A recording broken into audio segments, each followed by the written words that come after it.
Ating pag-aaralan ngayon ay pagpapatuloy ng ating series na may kinalaman nga sa aklat ng Colossians. Naririto na tayo sa verse 9 and hanggang 12. Ang sabi niya rito sa mabuting balita,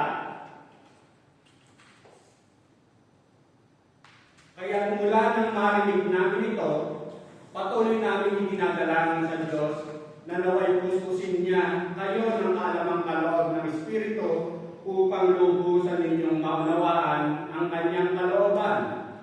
Sa gayon, makapamumuhay kayo ng karapat-dapat at kalugod-lugod sa Panginoon, sasagana sa mabuting gawa at lalawak ang inyong pagkakilala sa Diyos.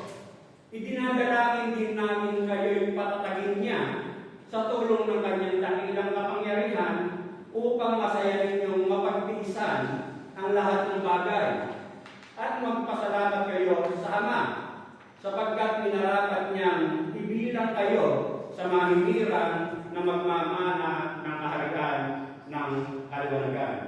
Ang mensahe ng Panginoon sa oras ito ay may titulong The Desire for Spiritual Growth. At bago po tayo magpatuloy, manalangin muna tayo.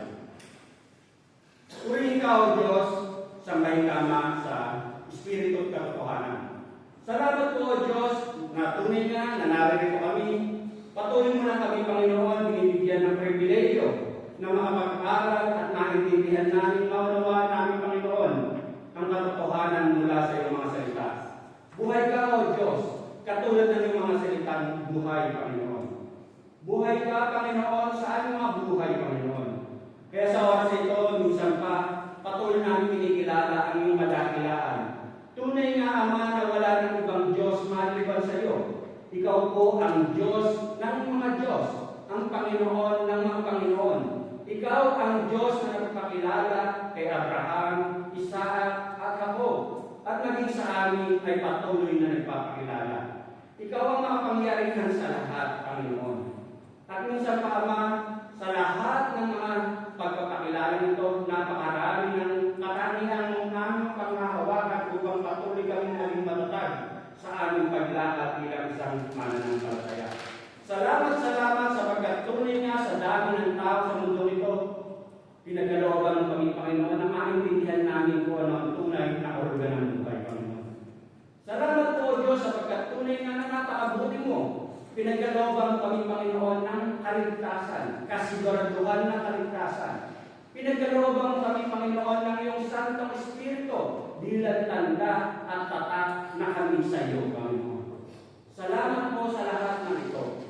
At minsan pa, Ama, patuloy din namin kinikilala na tunay nga sa dami ng biyaya na pinagkakaloon mo, may sandali pa rin kami na kinakapos kami. Nagkukulang kami, nagkakasala kami, nakakaisip kami, Panginoon, nakagagawa kami, nakapagsasalita kami, Panginoon, ng mga bagay na hindi kanulog sa iyo, Panginoon. Patawad po, Panginoon. At ang dalangin ko nga po, O Diyos, na tunay nga sa mga pagkukulang na ito, may santabi namin, Panginoon, ang mga bagay na maaaring makahadlang upang hindi po namin maintindihan ang mensahe na isang ituro sa mga sandaling ito, O Diyos. At dalangin ko nga po, O Diyos, sa tulong gabay ng iyong Santong Espiritu, malaya ang mangusap, Panginoon, sa mga sandaling ito, O Diyos. Patuloy mo kami bigyan, Panginoon, ng iyong karunungan at kaalamang nagmumula sa iyo, Panginoon, upang na sabihin, maintindihan nga po namin ang nais mong ituro sa mga sandaling ito, O Diyos. At minsan pa, dalangin ko na tunay nga, Lord God, gagamitin mo lamang po, O Diyos, na instrumento. Ipagdalaw mo nga po, Panginoon, ang iyong anointing upang na sabihin ng pagpapala sa mensahe mo, ipatuloy namin makamtan, Panginoon. Patuloy kong dalangin na tunay nga ang bawat isang naririto na makakapakinig ng iyong mensahe. Lord God, gagamitin po, Panginoon, ang katotohanan sa iyong mga salita upang nasabihin patuloy po namin maranasan na tunay kang buhay ka sa aming mga buhay, Panginoon. Lord God, maraming salamat po, Diyos, sapagkat tunay nga na wala po kami magagawa kung kami hiwalay sa iyo, Panginoon. Kaya sa oras na ito, Ama, sa kabuuan po, Panginoon, ang mensahe, tunay nga, Lord God, ikaw po ang siyang aming itataas, Panginoon. Ito po, Diyos, ang isang dalangin na nagpasalamat. In Jesus' name I pray. Amen. At dito nga sa ating pag-aaralan, ang sabi nga dyan,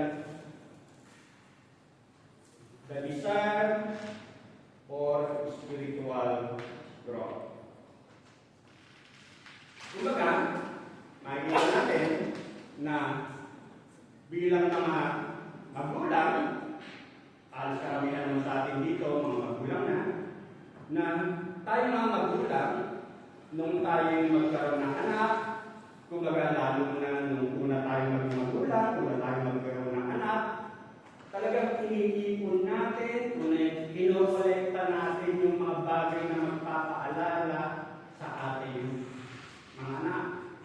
Natin yung naalala namin nung unang yung pangalan niya si Seya, talagang sinukat mo yung paa niya, kamay niya, nilagay sa ano ng bigan. At tinatandaan mo kung kailan siya unang nagsalita ng mama o papa.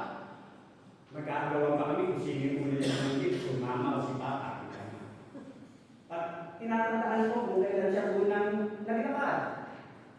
Kumbaga nakikita natin na inaabangan natin sa pisikal na buhay na yung unti-unting paglago, pagbabago sa pisikal na buhay ng ating mga anak. At dito, bilang isang magulang, kapag ikaw bilang isang magulang, nakikita mo na unti-unting nagmamaturo o nagkakaroon ng advance sa edad niya ang ating mga anak, kapag nakikita mo na yung kanyang ginagawa na ay talagang nagbibigay kasiyahan sa iyo kasi sinusunod na niya yung nais mo bilang kanyang mga magulang. Ganyan din sa ating buhay spiritual na makita natin na sa buhay spiritual tayo anak ng Diyos. At ang Diyos, ang nais din niya ay ang kanyang mga anak, ang lalakaran niya ay kalooban ng ating Diyos. Kung maaalala natin, yung mensahe natin last week, ang sabi natin sa pagtatapos, sabi, examine yourselves as to whether you are in the faith. Test yourselves, do you not know yourselves that Jesus Christ is in you, unless indeed you are disqualified. Kumbaga, suriin nga raw natin ang ating mga sarili, kasi yung pinag-aralan natin last week, na marami nagsasabing Kristiyano sila, pero in reality, kasi madalas kasi para bang nagpapanggap lang.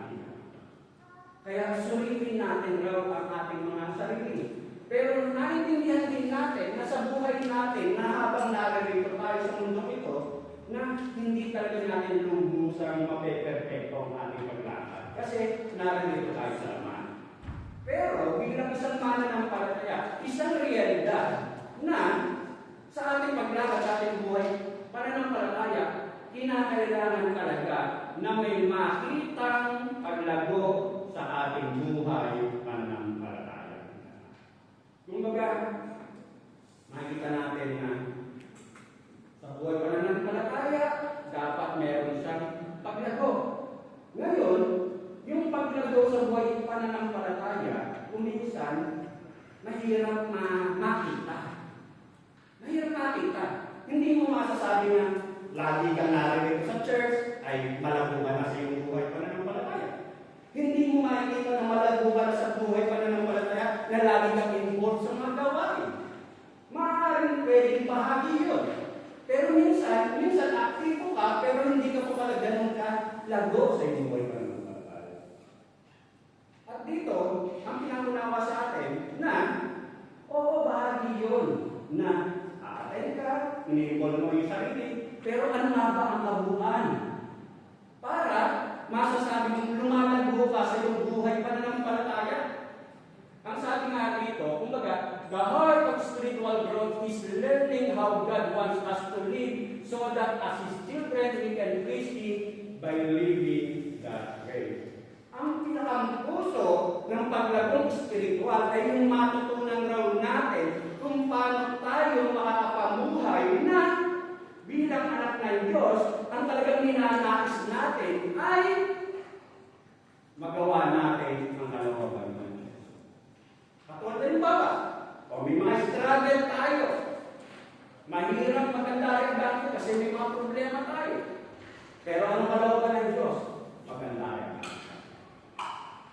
At dito sa ating mensahe na pinapaalala ng Panginoon, meron tayong dalawa na titingnan. Una na pinapaalala sa atin dito is the need to grow in knowing how God wants us to live.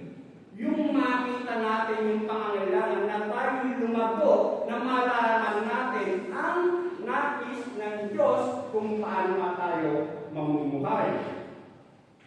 Kasi nga, kumbaga, spiritual growth means growing to know how God wants us to live. Yung paglabang spiritual ay yung malaman natin kung paano pa tayo mamumuhay. Itong mensahe natin, kumbaga sinulat to ni Apostol Pablo, at ang sulat na to ni Apostol Pablo, isinulat niya sa mga bagong mananampalataya sa iglesia ng Colossae. Ang sabi nga doon sa verse 9 ng message natin, ang sabi nga niya rito, kaya mula nang marinig namin ito, patuloy namin dinadalangin sa Diyos na naway puspusin niya kayo ng kaalamang kaloob ng Espiritu upang lubusan ninyong maunawaan ang kanyang kalooban. For this reason also, since the day we heard of it, we have not ceased to pray for you. Ang sabi ni Pablo, kasama niya sa pagbati, si Timoteo. Ang sabi, patuloy namin dinadalangin. Ang sabi ni Pablo, patuloy namin dinadalangin na naway puspusin niya kayo ng kaalamang kaloob ng Espiritu. Kung baga yung sinasabi rito ni Pablo na hindi sila tumigil sa pananalangin sa mga mananampalatayang nasa Colosas, hindi ibig sabihin na talagang mananalangin ngayon, mananalangin mamaya, mananalangin bukas. Hindi ganon. Yung in essence na hindi kami tumigil sa pananalangin na maintindihan talaga ninyo ang sabi ni Pablo na idinadalangin sa Diyos na naway puspusin niya kayo ng kaalamang kaloob na upang lubusan ninyong maunawaan ang kanyang kalooban, upang maintindihan talaga natin kung ano yung kalooban ng Diyos, yung will of God. Kung yun yung nais ng unawa na maintindihan talaga ninyo kung ano yung sinasabing kalooban ng Diyos. Itong panalangin ni Pablo, kung maalala natin, sinimulan niya sa verse 3, pinagpasalamat siya sa pamamagitan ng thankfulness and prayer, kung maalala natin, ika nga. At dito makita rin natin na sinasabi nga niya na ang isang panalangin din ni Pablo ay talagang mas pustos ng kalooban ng Diyos. Kumbaga, being filled with this knowledge is a prayer that they would be controlled by this so that it would govern every thought, word, and deed. Na ang gusto niyang pre-request ni Pablo sa mga mananampalataya, sa mga taga-Colosas, maging sa atin sa mga oras nito na pinapaalala niya, na mapuspos kayo, na maintindihan niyo talaga kalooban ng Diyos. At ang ibig sabihin nito na maintindihan niyo, mapuspos kayo ng kalooban ng Diyos, na yung mga kung paano tayo mag-isip, kung paano tayo magsalita, kung paano tayo mamuhay, kung paano tayo kumilos, ay nakaayon sa kalooban ng Diyos. Ang sabi, being filled, mapuspos. Katulad nito, tubig na nasa baso. Kanina puno to. Puno lang pero hanggang dyan. Pero sinasabing being filled, talagang punong-puno. Yun ang panalangin ni Pablo sa mga mananampalataya na lubusan ng maintindihan ang kalooban ng Diyos na sa desisyon nyo, sa pag-iisip nyo, sa pananalita nyo, sa pagkilos nyo, sa buhay nyo, ay nakakayon sa kalooban ng Diyos. Yun ang panalangin ni Pablo. Kumbaga, lahat-lahat, ibig sabihin, purity. Ang sabi nga sa Matthew 5:8, blessed are the pure in heart, for they will see God.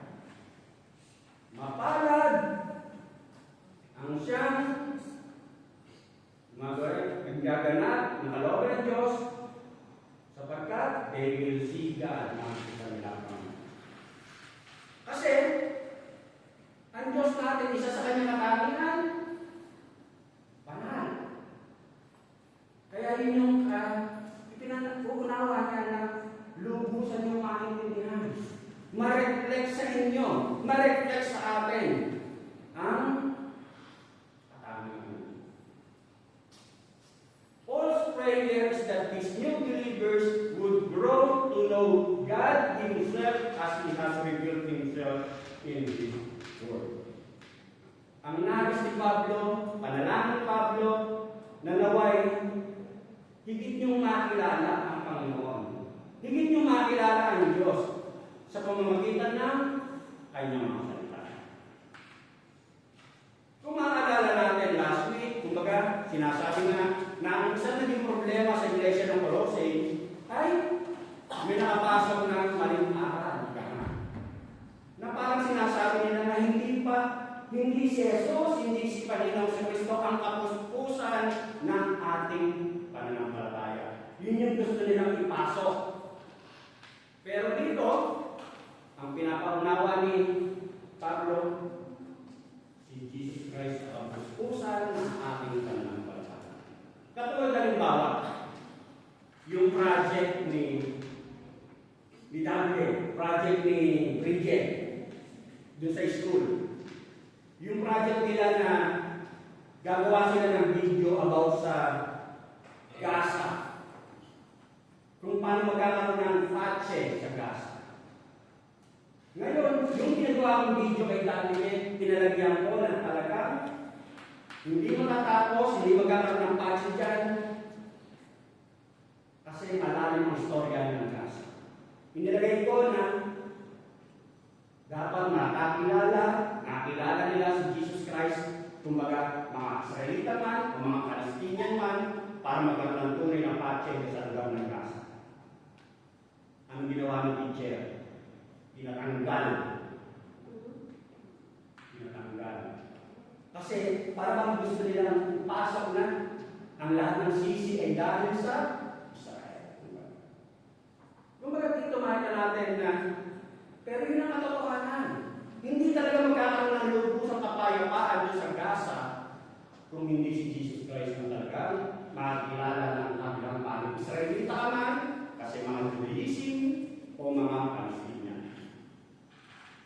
Ngayon, ang nais kang ipaunawa rito ni Pablo, ang sabi nga niya rito, Paul emphasizes the theme of fullness by readily using the words all or every.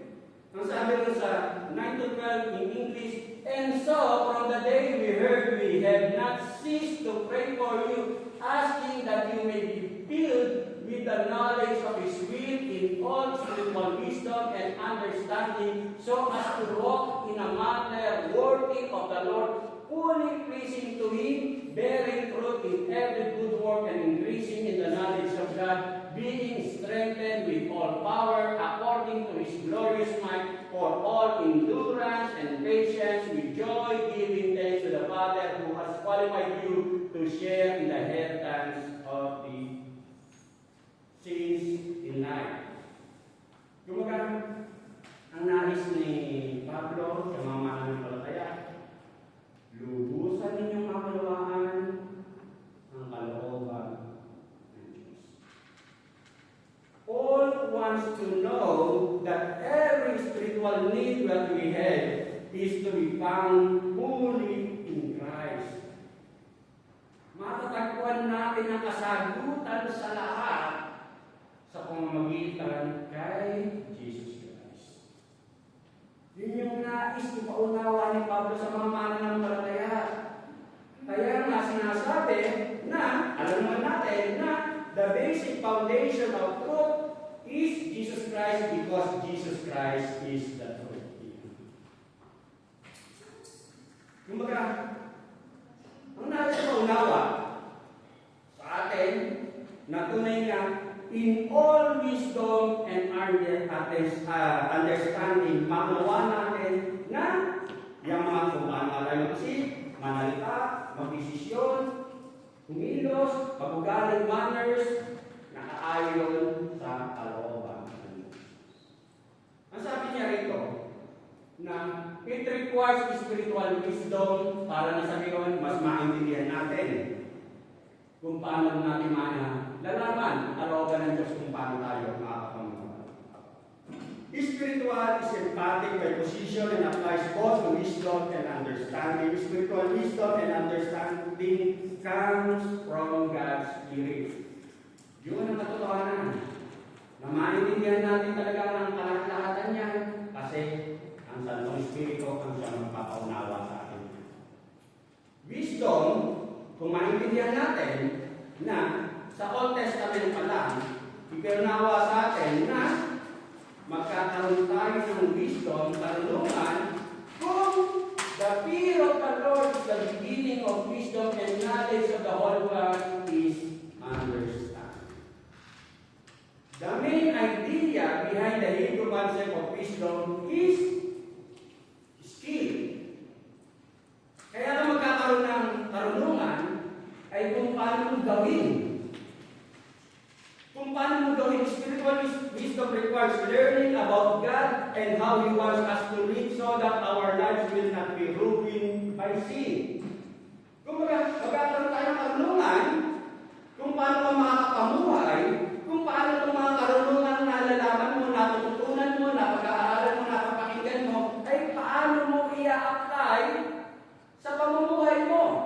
Paano mo magagawa i-apply sa pamumuhay mo yung mga knowledge na naintindihan mo, natutunan mo sa salita ng Diyos. Para na sa ngayon, huwag kang magkasala, huwag kang magkamali, huwag kang matalo ng kasalanan na nagpapahina sa iyo. Para na sa ngayon, kapag ikaw ay nakakalakad, may kakayanan ka na i-apply mo yung mga natutunan mo, kumaga, finally processed product ka. Sinong nakikita sa iyo? Ang ating Panginoon sa Kristo. Sinong dinidisplay natin? Ang glory ng Diyos. Yun. Kung paano makita, kung paano ma-apply sa buhay mo. At ang pangalawa na pinapaalala sa atin dito, it requires spiritual understanding. Kinakailangan na meron tayo spiritual na pagkaunawa.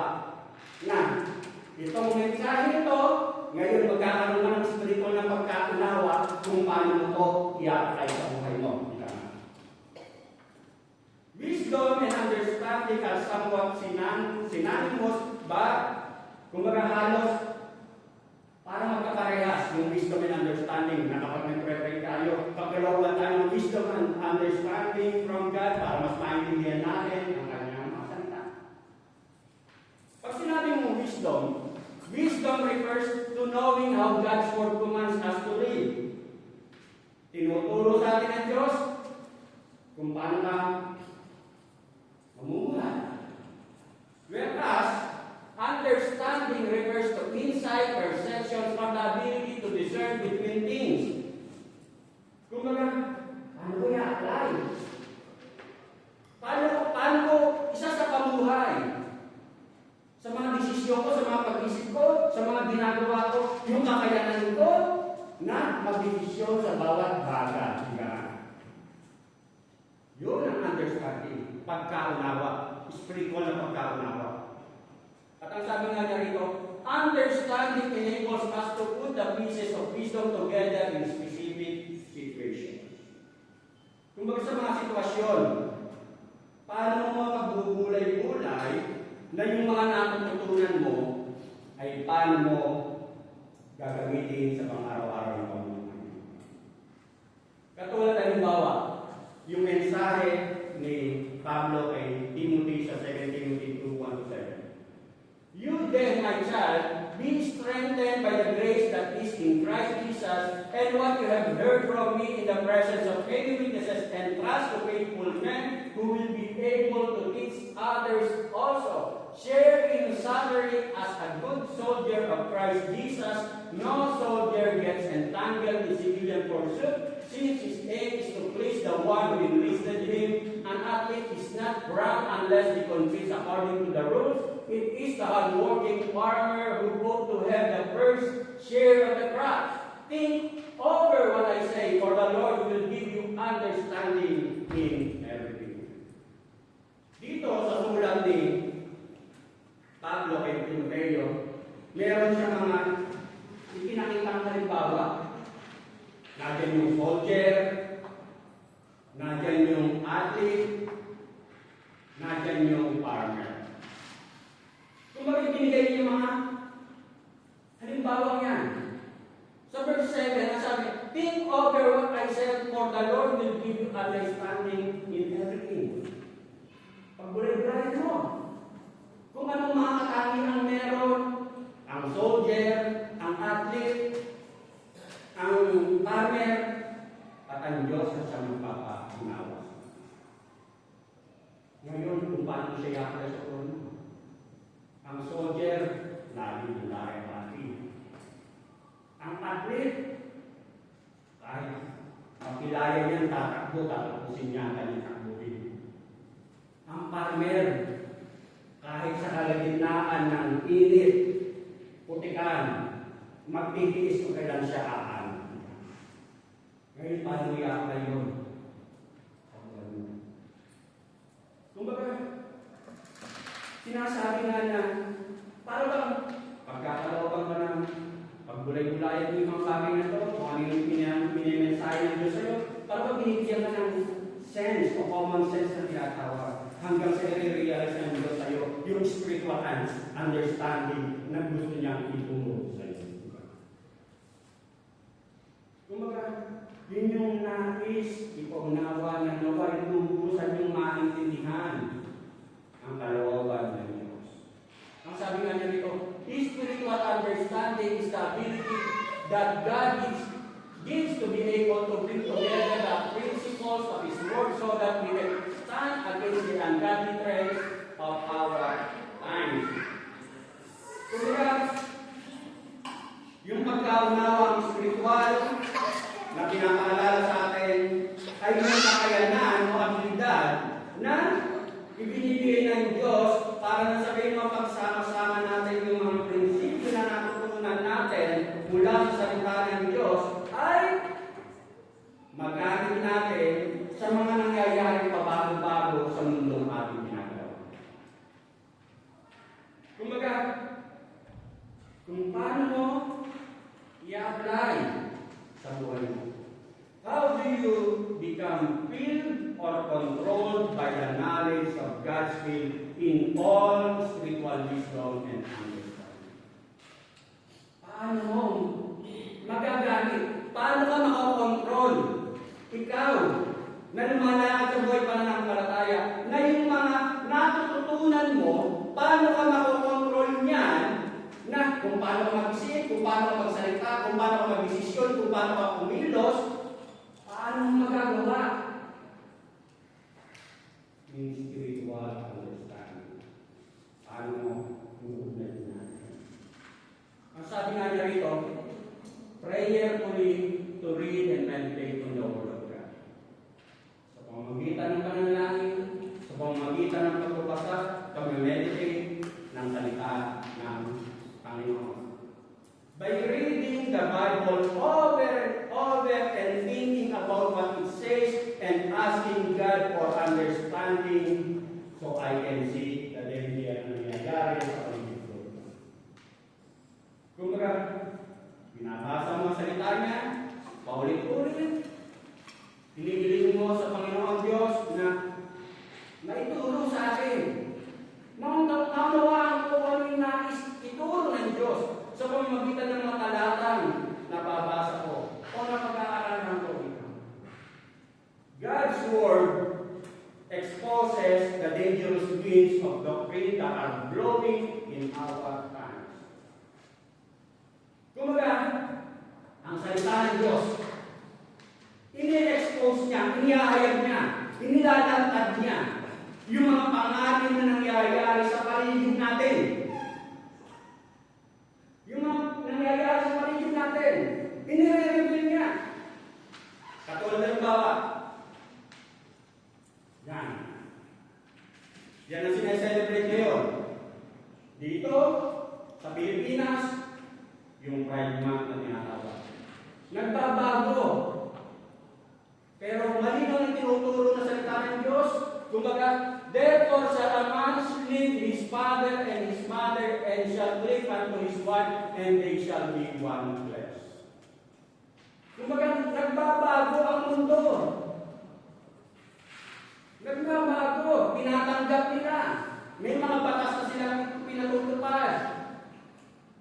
Pero, malinaw na ang sinasabi natin ang aral, salita ng Diyos, ang mag-asawa ay babae at lalaki. Yan ang malinaw na tinuturo ng salita ng Diyos. Kaya nga, kumbaga, ang salita ng Diyos, ina-expose niya, nilalantad niya kung ano yung mga binabago ng mundo ito. Ngayon, paano mo pangahawakan yung katotohanan yan sa iyong paglakad, sa iyong buhay pananampalataya? Katulad ng halimbawa na sa panahon nito, usong-uso na ang artificial intelligence. Diyos na nila ang artificial intelligence. May ginagawa na nilang religion ang artificial intelligence. Bakit? Kasi nga, malinaw sila, for the time is coming when people will not endure sound teaching but heavy seekers, they will accumulate for themselves teachers to suit their own passions and will turn away from listening to the truth and wander off into myths. Kasi ang gusto nila, ang pakikinggan na nila ay yung mga bagay na mabulaklak o masarap sa kanilang pandinig. Yan ang gusto. Noong pa man sinabi na yan. At ang sinasabi niya, ang salita ng Diyos, ine-expose siya, nilalantad yan. Kaya hindi tayong pera, di ba? Kaya huwag ka nang magulat kasi noong pa sinasabi ng mangyayari yung mga bagay. Kumaga, ang lahat ng yan, nagbabago sa panahon, pero God works imparts spiritual wisdom and understanding. Ang Diyos, ikaw mananampalataya, binibigyan kita ng marunungan, binibigyan kita ng pagkaunawa. Anong malinaw na sinasabi? Na heaven and earth will pass away, but my words will never pass away. Kumbaga, mawawala ang langit, mawawala ang lupa, pero ang salita ng Diyos ay hindi maglalaho. Kumbaga, yan ang nais ko nawa sa atin na emphasizes the permanence of Jesus' teaching compared to the transient nature of the physical world.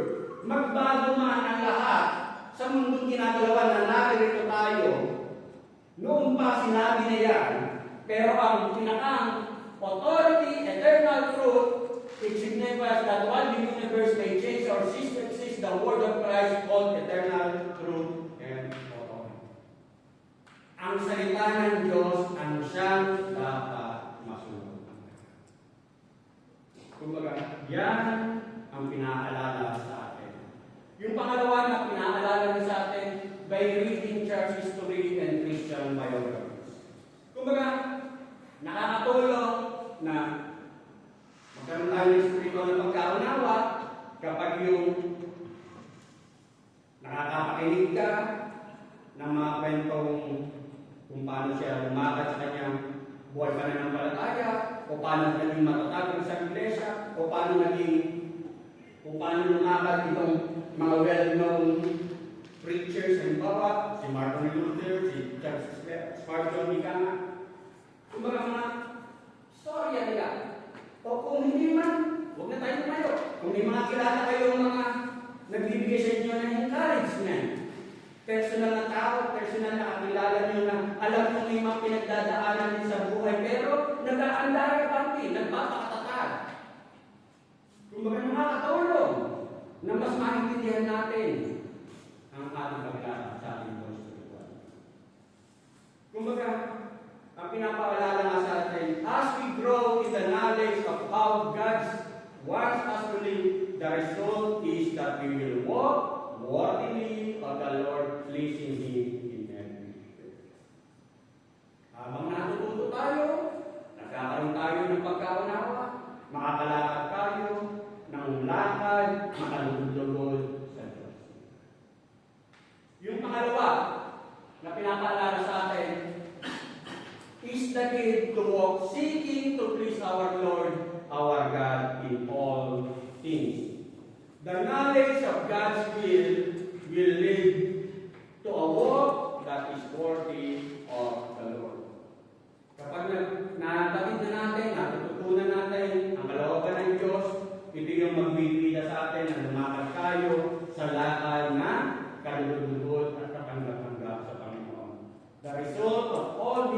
theological knowledge should be godly conduct. Kaya tayo nakakalakad. And the primary motive for godly conduct is not that we can live in a happier and better life, but rather that we please and glorify the Lord. Kaya tayo lumalakad. Kumbaga, ang pinaka-main objective natin, main motives natin, ay para mag-glorify ang Diyos. Pagkaman, ang consideration na yan, kapag lumalakad ka talaga sa kalooban ng Diyos, mas lisya talaga ang buhay mo. Kapag ang kalooban ng Diyos ang siyang lalakad. Pero ang pinaka-motive natin, reason natin, purpose natin, kung bakit tayo lalakad, to glorify our God. Ngayon, dito makita natin na Paul, kumbaga, meron siyang specific ways na itinuro para na sa ngayon ay mas makalakad tayo ng talbud-lubod sa Diyos. Una, seeking to please the Lord when we bear fruit in every good work. Pag sinabi ng fruit is what God accomplishes through us as we depend on Him. So John 15, verse 5. I am the vine, you are the branches, he who abides in me, and I in him, he bears much fruit, for apart from me, you can do nothing. Kumbaga, kaya tayo nakakapamunga dahil kapag tayo'y nakaugnay sa Diyos. Kapag hindi tayo nakaugnay sa Diyos, hindi tayo makakapamunga. Good works are the outworking of the life of Christ flowing through us as we rely on Him. Fruit generally consists of Christ-like character, conduct, and conduct. Yung pamumunga, na sinasabi nga, it's either na nakakalakad tayo na nagagawa natin yung Christ-likeness sa tulong ng Diyos. Nababago yung ating pag-ugali in a manner worthy of the Lord. Kumbaga, dahil doon, nakakapamunga rin tayo. Kasi, nagiging good example tayo, like testimony, good example tayo sa kapwa natin. Yan mga bunga.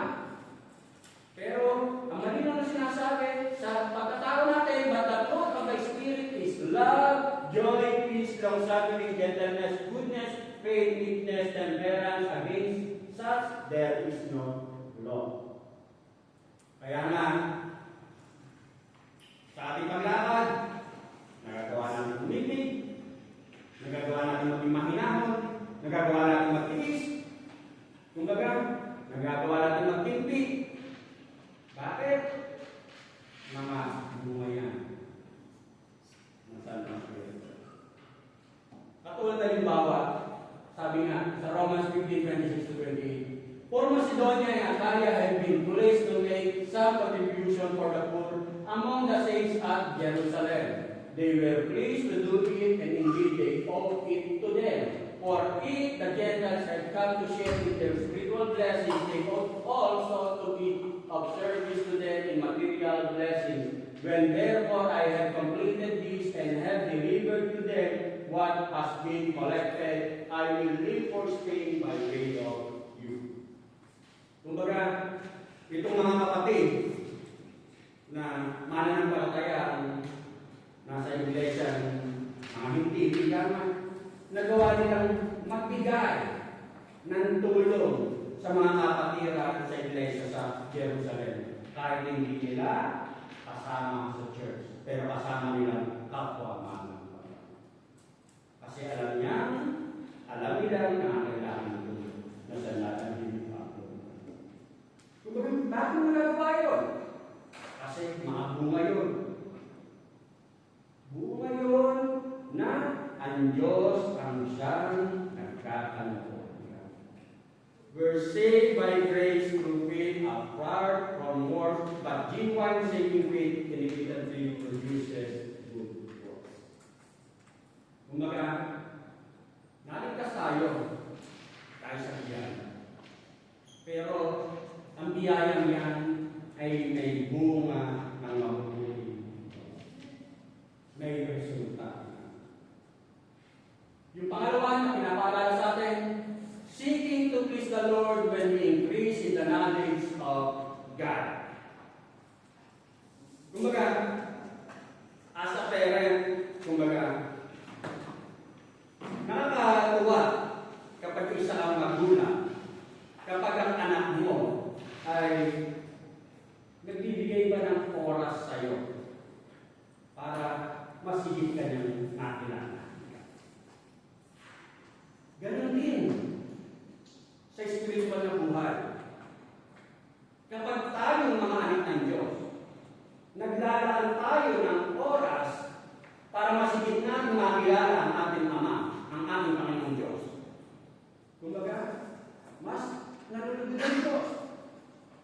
At mas makikilala natin ang higit ang Diyos kapag naglalaan tayo ng oras para higit natin siya makilala. Katulad ng anak na naglalaan ng oras para mas higit niya makilala ang kanyang genitory para mas maging close ang anak at magulang. Ganon din sa spiritual na buhay. Mas higit natin makakilala ang Diyos na ating pinaglilingkuran kung meron tayong sinilalaan na oras para mas higit natin siyang makilala. Kaya yung mensahe natin na sabi niya rito, kaya mula nang marinig natin, patuloy namin itinadalangin sa Diyos na naway puspusin niya kayo ng kaalamang kaloob ng Espiritu upang lubusan ninyong maunawaan ng kanyang kalooban, sa gayon makapamumuhay kayo ng marapat-dapat at kalulugod sa Panginoon. Kumbaga, yung maglaan na talaga ng oras para mas higit mong makilala ang ating Diyos. Kaya nga, ang pinapaalala sa atin na yung pagsunod sa kalooban ng Diyos, kumbaga nakaugnay yan kasi mas higit mong nakikilala kung sino yung iyong pinaglilingkuran. Paano mo nalalaman? Kasi nga sa mga paglalaan ng oras.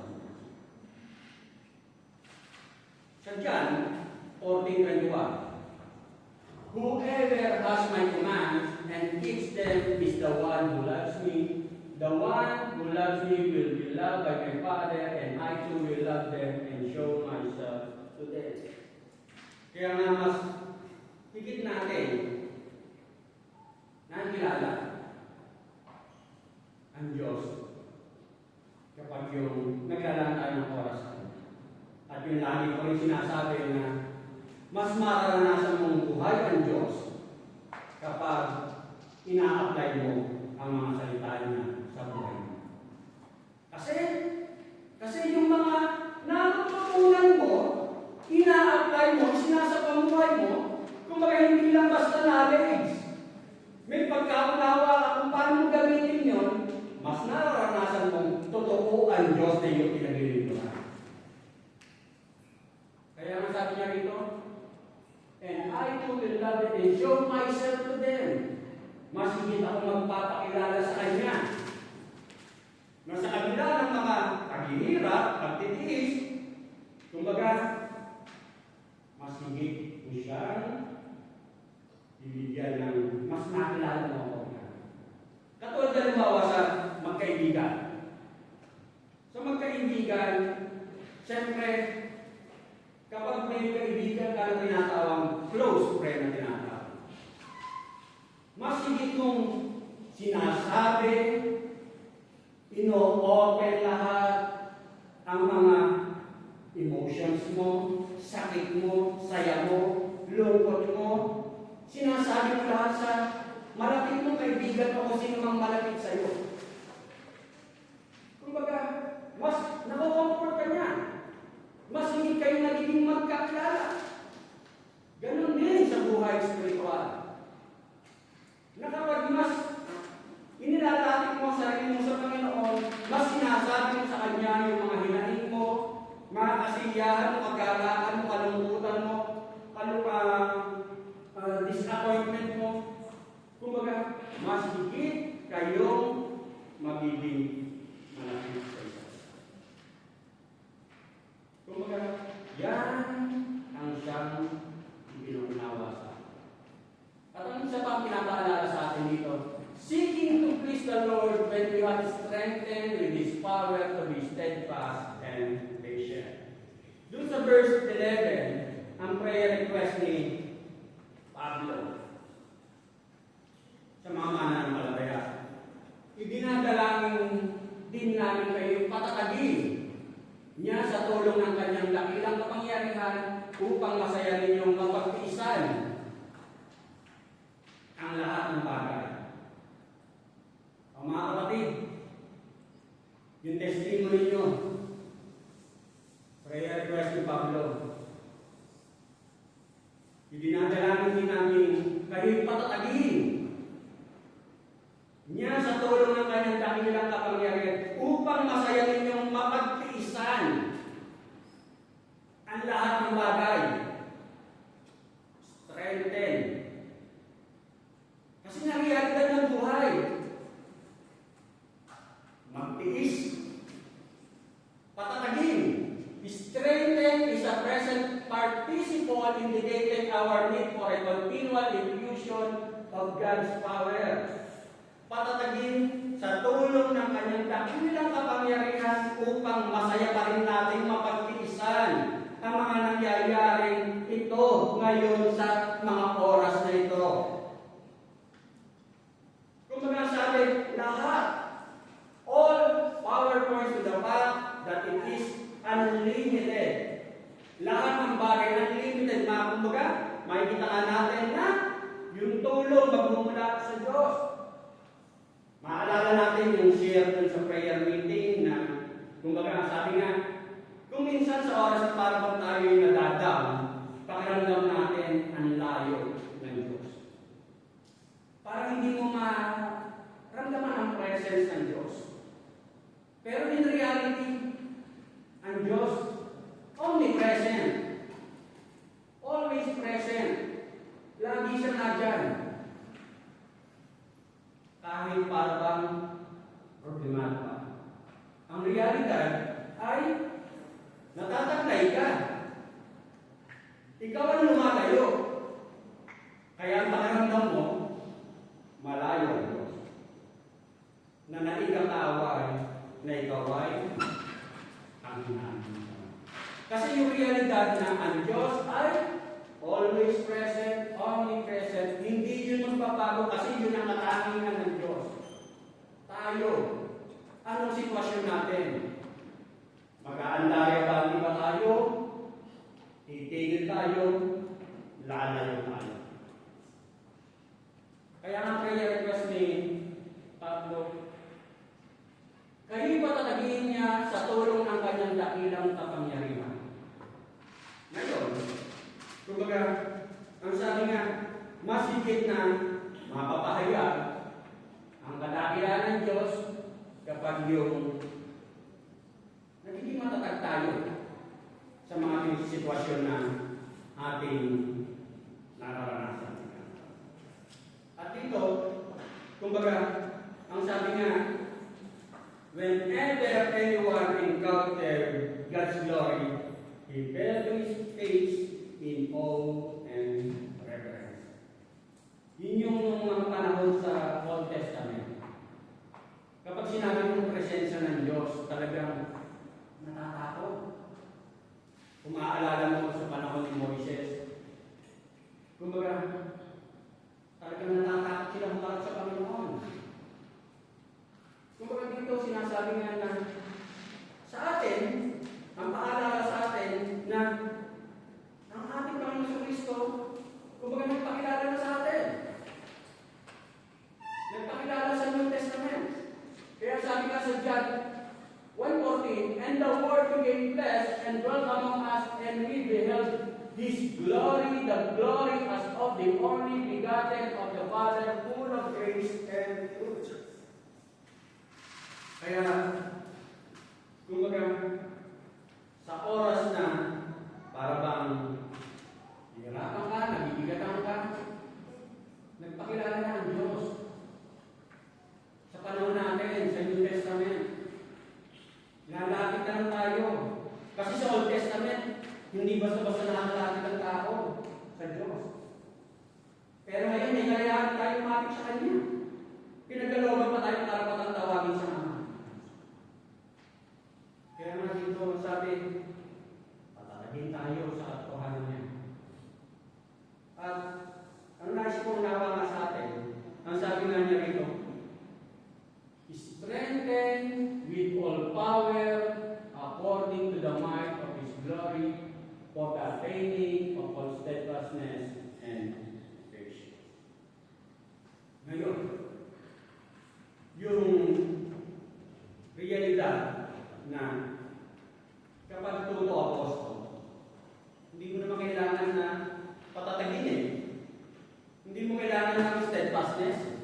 Hindi mo kailangan magtiis, mag-patience.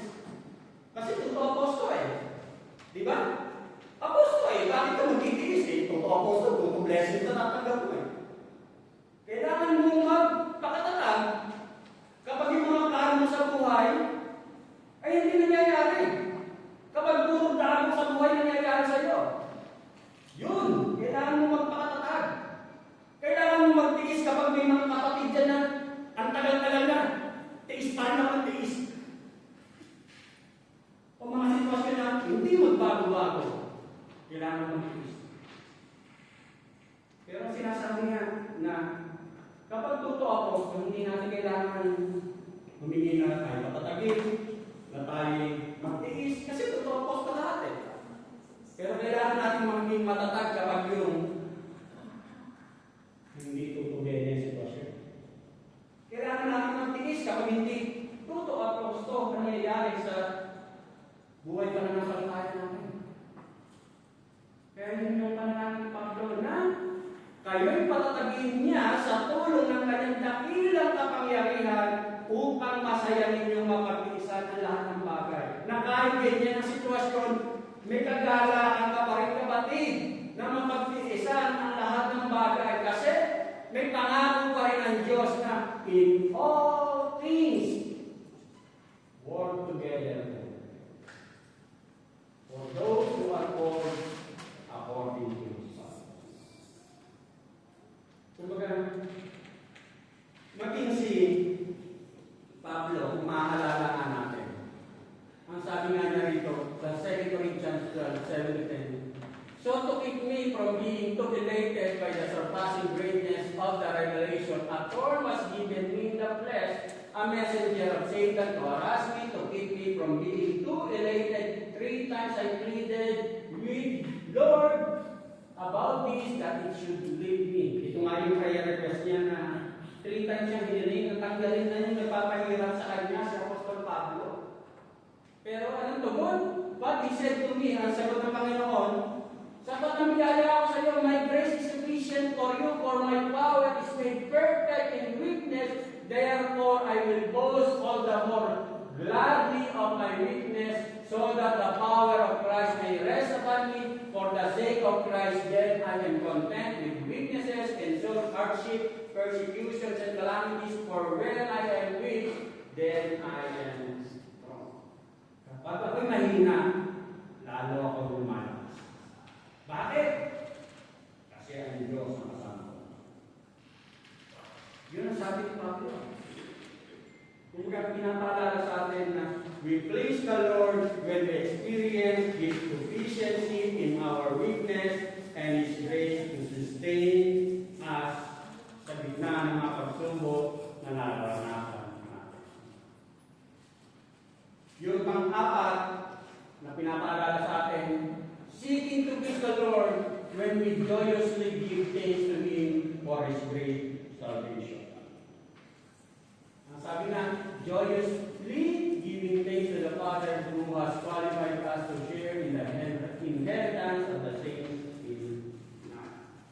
Upang masaya ninyong mapagtiisan ang lahat ng bagay at magpasalamat kayo sa Ama sapagkat minarapat niya, ibilang kayo sa mga hiniran na magmamana ng kaharian ng kalimutan.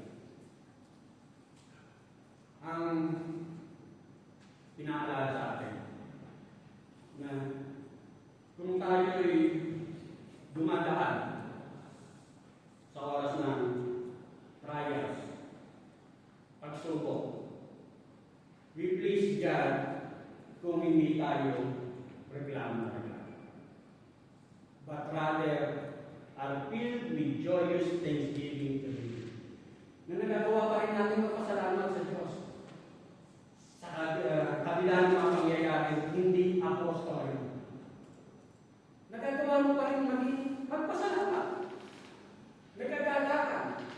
Kasi alam mo na mas the best yung ibinigay ng Diyos sa iyo. Alam mo na pansamantala lang naman tayo sa mundong ito eh. At ang sabi nga niya rito, na who has qualified us, na ginawa niya tayong hinirang,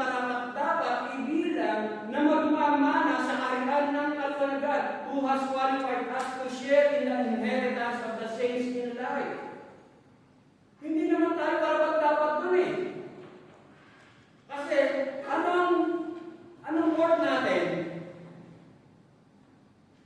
Kaparusahan ang worth ng tao. Dahil sa kasalanan na meron siya. Original o personal sin. Pero dahil na iniligtas kita, hinamo kita, sa kalalagayan mo hindi ka makakaahon dyan, ang Diyos ang siya gumawa na magbagay niya. Doon pa lang, ipagpapasalamat na. Kaya na, ang sabi niya, kaysa magreklamo tayo, magpakatatag tayo, may kagalakan tayo kasi alam natin na, ang sabi niya, si Jesus Christ ang kaganapan ng ating pananampalataya. Sa Philippians 2:14-15, do all things without complaining and disputing, that you may become blameless and harmless, children of God without fault in the midst of a crooked and perverse generation, among whom you shine as lights in the world. Kumbaga, masarap isipin na kapag naintindihan mo kung saan kayo niligtas ng Diyos, talagang magpapasalamat ka. Kasi pansamantala lang naman yung mga nararamdaman mo pagsubok dito sa mundo nito. Pansamantala lang. Pero in the best na dapat ka kiligtas kung saan mga kaparusahan na dapat.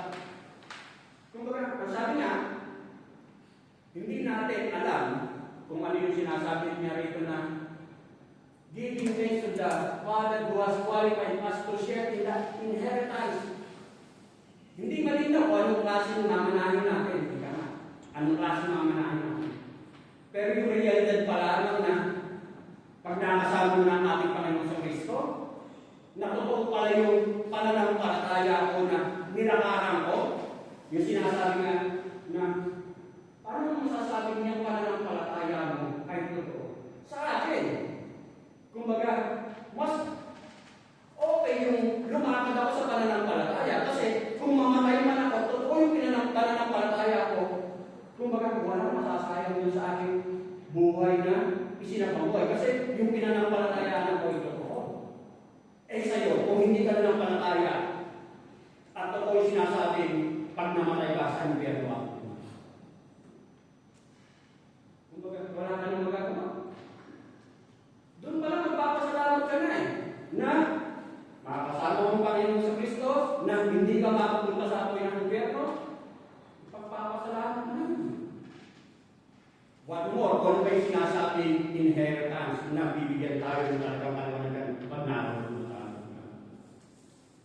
Kumbaga, kaya harapin natin na may kagalakan ang ipinapaalala sa atin sa mga mensahe ko na pinag-aaral ng Diyos sa mga salamat. Kaya nga, mga kapatid, ang sabi nga niya rito, the desire for spiritual growth. Ang pagnanais na lumago sa spiritual na Panginoon. Sa atin, na nakakagalat nga kapag ikaw na magulang na nakikita mo ang iyong anak ay yung sa physical na buhay, natutuwa ka kapag yung anak mo ay parang talagang lumalakas siya. Katulad halimbawa ni David. Ang sabi ni David, doon daw sa klase niya, siya raw, tanong niya bakit siya raw ang pinakamaliit. Pero ngayon, ang tangkad na niya. Ganito na lang si Jerry, aalawasan na niya. Kumbaga, biglang tumaas. At nakakatuwag isipin na yung mga bata, ugali-ugali nila na gusto nilang lumaki kaagad. Nagmamagaling lumaki kaagad. Sana sa spiritual na buhay, ganun din. Na sana mga sa pamumuhay spiritual ay nagmamadali lumaki ka agad. At ang sabi nga, you know that they're growing because they want to do things to please you. Kumbaga, makikita mo na talagang lumalago na sila, nagmamature na sila, maging sa buhay pa ng palataya, na, kumbaga, ang isang bata, marirealize natin na nag-grow na sila. Kasi ang bata, di ba ang gusto niya, puro, milyo. Makikita mo unti-unti na nag-grow ang anak mo. Kapag ang mas iniisip na niya ay kung ano yung magbibigay kagalaan kay mama at kay papa. Yun yung aking gano'n. Yun. Sa magulang gano'n, na nakita mo nagmamature na yung anak mo kapag ang anak mo ay mas iniisip na niya na paano kaya bibigyan ng kagalaan si mama at si papa. Ganun din sa ating buhay pananampalataya. Na makikita mo sa sarili mo na nagmamature ka na sa iyong buhay pananampalataya. Kapag ang iniisip mo ay kung ano yung magbibigay kagalaan sa ama natin. Sa 1 Thessalonians 2:8, we love you so much that we were delighted to share with you not only the gospel of God, but our lives as well, because you have become so dear to us. Kumbaga, talagang ang buhay mo talaga ay nakalaan na talaga sa magbibigay, kaluhuran, hindi mo lang pinahayag basta mabuting balita, kundi ang buhay niya talaga ay nakalaan na sa kalooban. Kaya mga kapatid, if you really know and love Jesus Christ, you will live right. Kung tunay mong kilala ang Diyos, mahal si Jesus Christ, yun ang iyong buhay na gagawin. Manalangin tayo. Lord God, maraming salamat po sa sandali ito. Tunay nga naman, napakabuti mo. Patuloy mong ipinaunawa sa amin kung ano ang tunay na kaulugan ng buhay. Salamat po, Diyos, sa pagkatunay nga ng biyaya lamang na maintindihan po namin, Panginoon, ng mga bagay na ito. Hindi mo pinagkaloob ang lahat nito sa sarangyan ng tao sa mundo ito, bagkos sa mga pinili-pinirang lamang, Panginoon. Lord God, katulad po ng mensahe sa oras ito, tunay nga na ang dalahin ko bilang isang lingkod mo, Panginoon, bilang isang pastor na MJPS, Palayan mo, Panginoon. Dalahin mo po, Diyos, ng mga mananampalataya, ay tunay nga na lubusan kang nakilala, Panginoon. Makalagad, Panginoon, na nakaayon sa iyong kalooban, Panginoon. Pagkalooban ng katatagan na harapin na may kagalangan, Panginoon, ang mga hamon sa buhay, Panginoon. Lord, maraming salamat po, Diyos, sa katotohanan ito, at nawa, Panginoon, tunay niya, Lord, ang mensahe po namin na pag-aralan sa oras ito, hindi lang po namin ito napakinggan, na pag-aralan. Pagkos ito nga po, Diyos, ay tumimo sa aming puso, Panginoon, sa aming isipan. At tulungan mo po kami, Panginoon, na tunay nga na may apply namin ito sa aming pang-araw-araw ng buhay, upang na sabihin, ikaw po, O Diyos, ang siyang nag-glorify namin sa pamamagitan ng buhay na pinahirap mo lang ng Panginoon. Salamat po, Ma, sa ilang pong pinakatas na papuri, para matapos sa